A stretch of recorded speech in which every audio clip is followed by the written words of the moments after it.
তো গাইজ মোৰ ওচৰত আছে এজন বিশিষ্ট ব্যক্তি আৰু তেখেতৰ নাম হৈছে শ্বেখ জাহিদুৰ ৰহমান।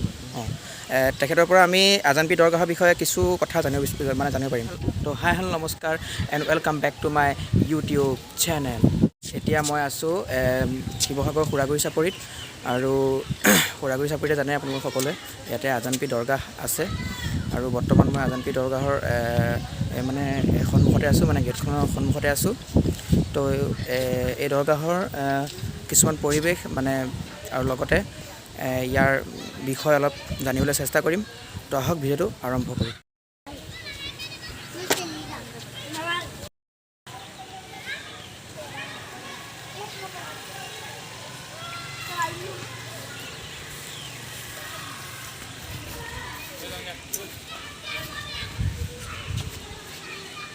আপোনালোকে দেখিবলৈ পাইছে আগত এয়া হৈছে আজানপীৰ দৰগাহ, আৰু মই অলপ ওচৰলৈ যাবলৈ চেষ্টা কৰিছোঁ।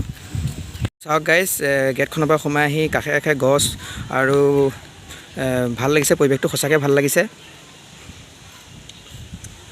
তো এয়া চাওক, মই ওচৰ পালোহি, আপোনালোকক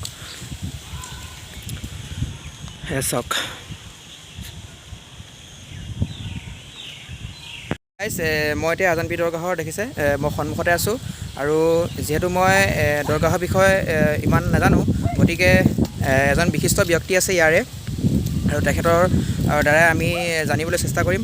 লগতে আপোনালোকেও জানিব, ময়ো জানিম আজানপীৰ দৰগাহৰ কিছু কথা। তো আহক।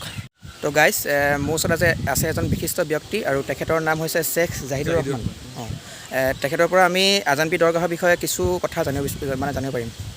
হয়, আজানপীৰ চাহেবৰ আজিৰ পৰা প্ৰায় 500 বছৰ আগত তেওঁ অসমলৈ আহিছিল।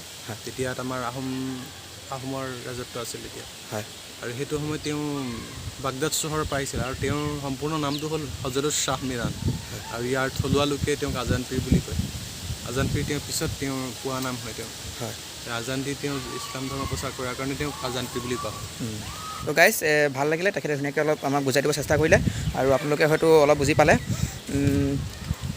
তো আজিলৈ ভিডিঅ'টো ইমানতে সমাপ্ত কৰোঁ, আৰু যদি চাই ভাল পালে তেনেহ'লে লাইক কৰিব আৰু কমেণ্ট কৰিব, লগতে মোৰ চেনেলটো ছাবস্ক্ৰাইব কৰি দিব। তো আজিলৈ ইমানে, নতুন ভিডিঅ' লগ পাম। Bye bye.